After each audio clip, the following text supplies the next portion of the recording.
Esta parábola do joio e do trigo faz parte de uma série de parábolas de Jesus chamadas de parábolas do reino, em que Jesus vai mostrando os vários aspectos do seu reino, e nós sabemos que é a igreja.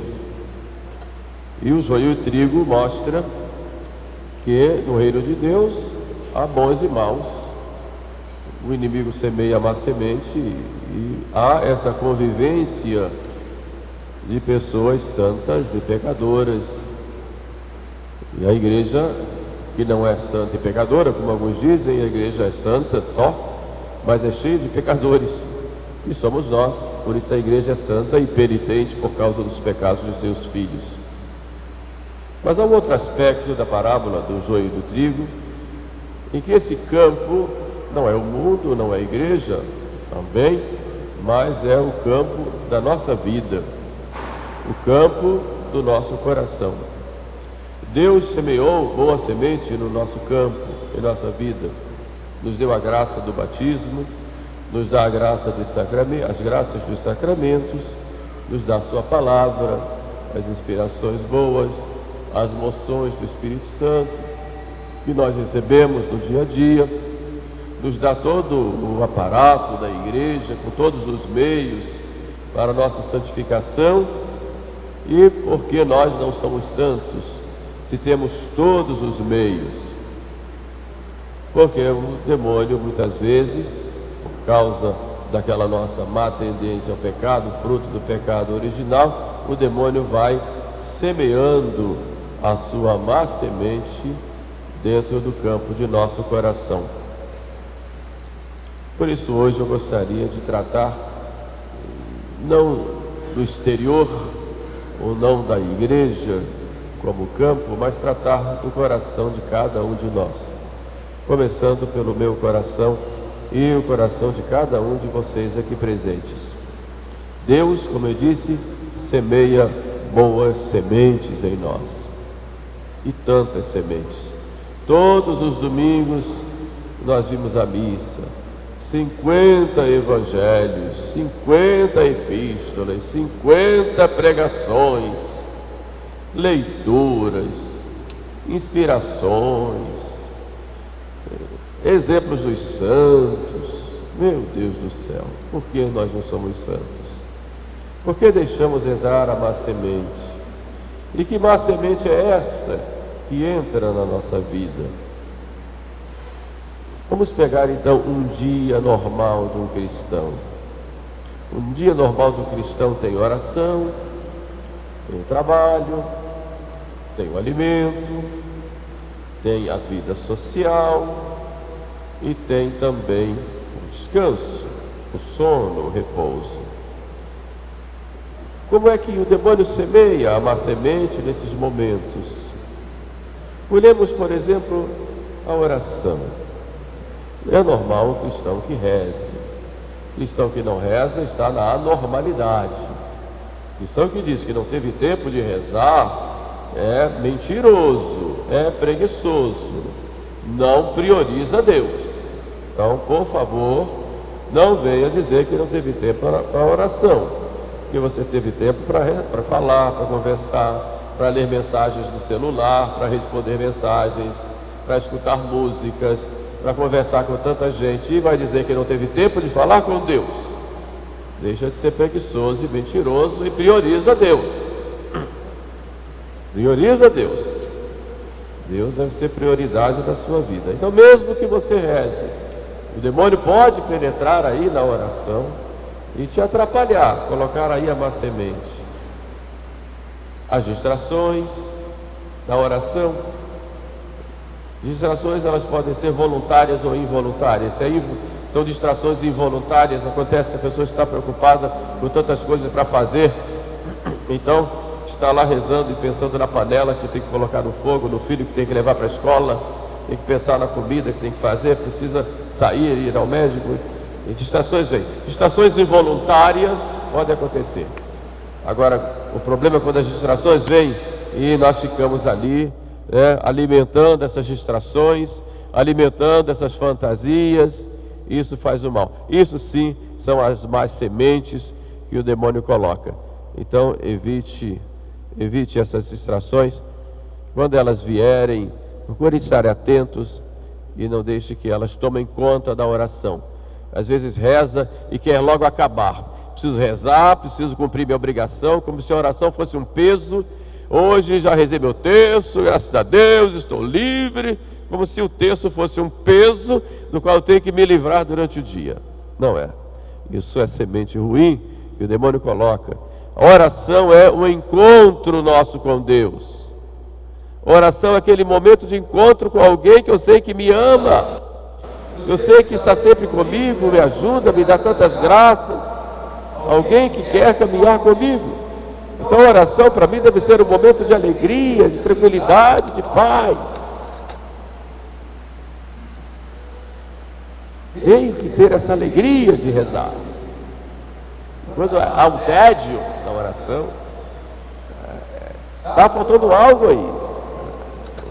O demônio já semeou a má semente. Então cuide. Pega um casal de namorados quando começa a falar no telefone. Meu Deus do céu, antigamente, quando não havia celular e ficavam pendurados no telefone, toda hora a mãe disse, fica logo, para logo com isto, porque as pessoas querem ligar para cá e vocês estão aí pendurados no telefone. Mas tem assunto, e assunto, e assunto.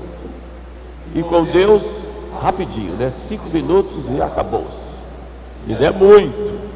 Vai lá e, como diziam os antigos, sapeca uma oração e vai fazer outras coisas. Então ter esse cuidado e ter esse encontro gostoso, né? Estar ali com Deus, conversar com Ele, alegrar-se de estar com Ele, alegrar-se, chorar também suas mágoas, pedir, estar ali. É um momento de alegria. Então não deixe o demônio entrar. O demônio às vezes entra também na oração pela falta de confiança. Reza a oração sem confiar no amor, na misericórdia de Deus. Então reze bem. Descanse nos braços de nosso Senhor. Fique ali, conversando com Ele.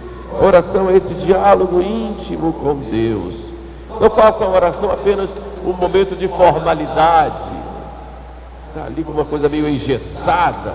É claro, temos as orações formais que a igreja nos coloca e precisamos, porque essas orações nos dão a certeza de que estamos no caminho certo, quanto ao modo, e o exemplo maior e o modelo é um Pai Nosso, mas que haja essa alegria e essa liberdade de filho que conversa com seu pai, de filho com a sua mãe, Maria Santíssima. Não deixe o demônio entrar na oração. Depois da oração vamos trabalhar. E como é que o demônio coloca aí? O trabalho é tão importante na vida do ser humano e depois na vida do cristão. É algo tão digno. E Deus, nosso Senhor, dignificou o trabalho quando manda o seu filho. E seu filho trabalha. É carpinteiro com o seu pai, São José. E a vida dele é trabalhar. 30 anos naquela oficina de Nazaré, trabalhando. É algo digno. Maria Santíssima lá, pegando água, fazendo pão, cuidando da casa. O trabalho é digno. O trabalho é um meio que Deus nos dá para nós colocarmos em prática todas aquelas potencialidades que Ele deu a cada um de nós. Também é digno pelo fato de nós contribuirmos com a nossa parte, com os dons que Ele nos deu para o bem comum. O trabalho é digno porque também é o meio da nossa manutenção. O trabalho é digno porque nós servimos ao próximo trabalhando. Então faça do trabalho um momento de alegria, de contribuição, de participação, de elevação, com amor a Deus. Então faça o seu trabalho por amor a Deus. Tire do trabalho toda a preguiça. Trabalhe. Trabalhe. Uma vez me disse um amigo que morava numa cidade em que as pessoas eram tão preguiçosas, e quando alguém se levantava com vontade de trabalhar, ia deitar na rede para ver se a vontade passava. Não era preguiça. Mas esse cuidado é tão bom, né? E fazer com amor. Fazer com amor. Nós vamos ser julgados pelo amor com que nós fazemos as coisas. E não ficar fazendo aquela displicência, procrastinando tudo, depois eu faço, depois eu faço, depois eu faço. Isso é uma maneira disfarçada de ser preguiçoso, ou de ser desorganizado. Então, essa má vontade, né? Depois essa revolta, por que eu estou aqui, o que estou fazendo? Começa a brigar, a reclamar com tudo e com todos. Tudo é motivo de queixa. Então, é o demônio que vai colocando aí as suas sementes de joio, para que aquele trigo que é tão bom, que Deus colocou em nós, ele não cresça, ou se crescer, não dê aqueles frutos que Deus espera de cada um de nós. Trabalho. De vez em quando, durante o trabalho no dia, tem uma paradinha ali de alguns segundos, olhe para o alto, agradeça a Deus, peça a Deus forças naquele momento. Cada tijolinho que se coloca com amor, estamos construindo o nosso caminho para o céu. Cada tijolinho. Vamos então trabalhar com amor. Com amor. Mas depois a gente precisa parar para a gente se alimentar. É hora do almoço, é hora do jantar. E é necessário, é tão bom usufruir daquele momento de pausa para restaurar, não só o corpo, mas restaurar também a cabeça, porque paramos. O demônio pode colocar também aí suas sementes. Aí vem a gula, vem a falta de mortificação.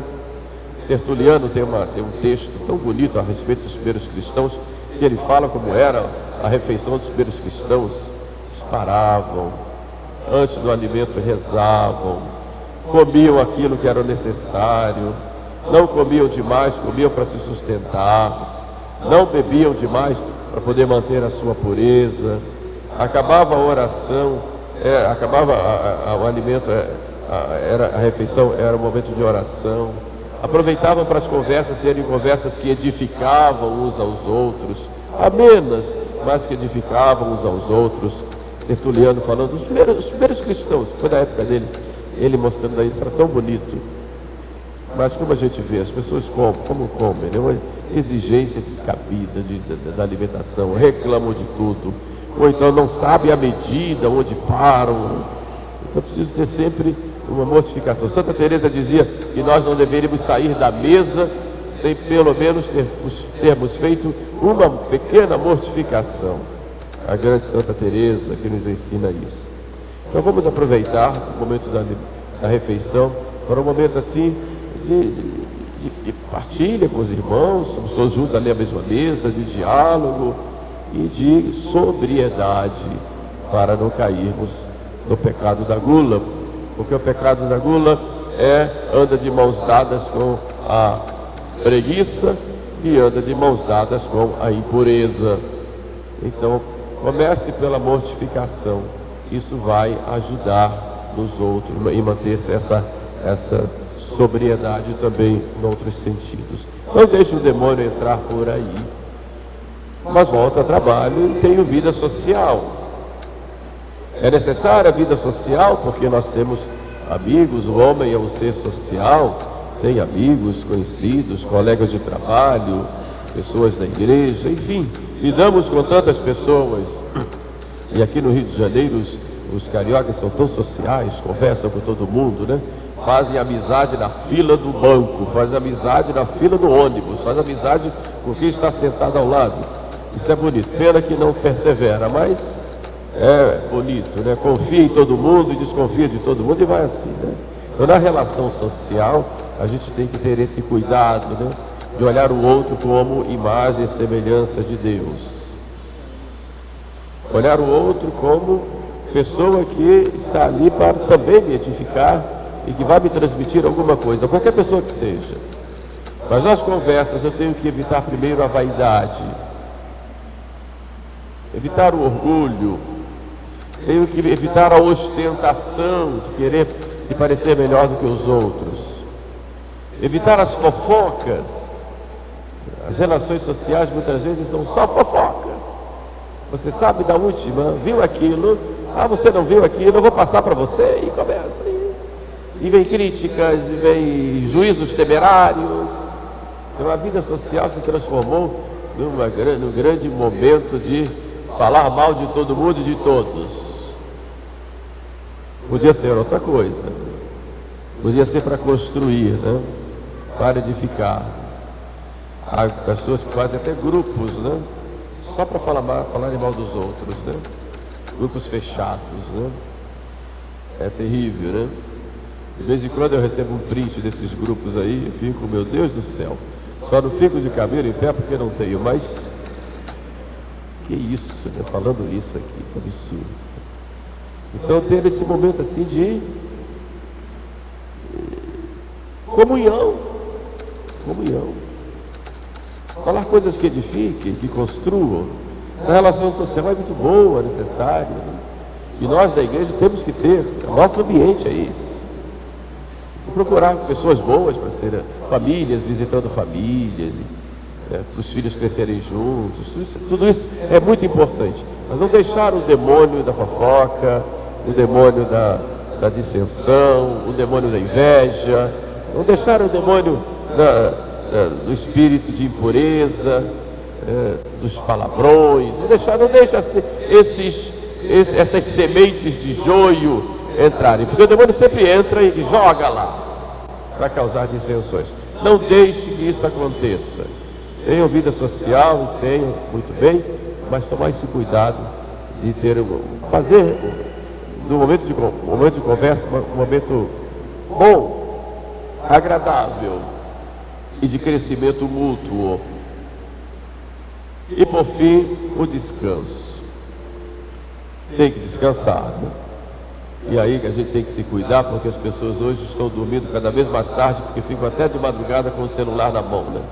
Então é obrigatório você descansar. Então, por favor, uma vez ou outra, por uma necessidade grave, tudo bem, mas fora disso, descanse bem. E depois acorde e pule da cama. Existe um demônio que vai na hora que a gente vai dormir e um demônio que vai na hora que a gente acorda. Então tome cuidado de, na hora de dormir, não dormir com o celular ao lado da cama, nem ficar vendo enquanto não aguenta mais, isso faz mal, sobretudo para os jovens, cuidado com isso, né? Aí entra muitas vezes a impureza, entra por aí, toma cuidado que a semente da impureza entra aí, né? Depois, quando acorda, a primeira coisa que faz é pegar o celular. Por favor, vá rezar, pula da cama logo, não fique rolando de um lado para o outro. O demônio da madrugada é terrível, ele vai lá e tenta. Então, se acorda de madrugada, reza. Muita gente ali pelas 3 horas da madrugada dá aquela acordadinha, reza mesmo, porque é a hora que o inimigo vem, reza. Então tome esse cuidado, né? E vai dormir, vai descansar. E nunca demais, porque senão você vira preguiçoso, né? E a preguiça é terrível, faz um mal muito grande. Então vejam como todas as coisas normais do dia a dia, que todos nós temos que fazer, coisas boas, que Deus coloca aí o trigo, o demônio pode colocar o joio. E o que é que temos que fazer? Aí Jesus nos chama a atenção, não é? Para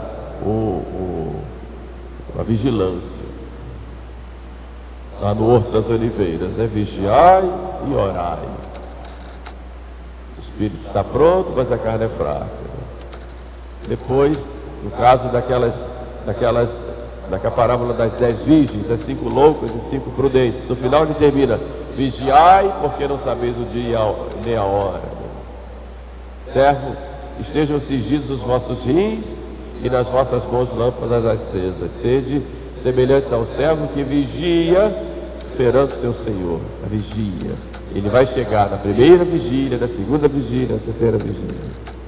Então, esse tema da vigilância, ele é constante.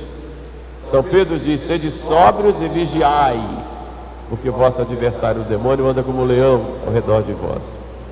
Então, fazemos as coisas normais do dia a dia, fazemos tudo com amor, alimentando-nos da graça de Deus, da palavra de Deus, das santas inspirações, e sempre vigilantes para não cairmos. para não darmos lugar ao demônio, para que ele não entre na nossa vida. Não deixemos que estas coisas nos vençam no dia a dia e leve uma vida normal, tranquila, alegre, paciente, cheio de misericórdia, de caridade. Não é difícil, só ter a vigilância, sem a preguiça espiritual, né? E aí a gente vai caminhando. Deus estará sempre conosco e vai sempre nos dar a graça. Pensamos, pois, a Santíssima Virgem Maria, a nossa mãe, a mãe que vigia, que cuida de seus filhos, que ela sempre esteja conosco em todos os nossos momentos do dia. Uma maneira ótima para a gente estar sempre a postos é ter o costume de rezar jaculatórias. Então, de vez em quando uma jaculatória, de vez em quando, que seja como o nosso respirar. De vez em quando, isso faz muito bem. E a gente vai assim santificando cada momento do dia. E se houver algum joio, ele não vai crescer, porque o trigo vai estar forte e robusto em nós. Louvado seja nosso Senhor Jesus Cristo.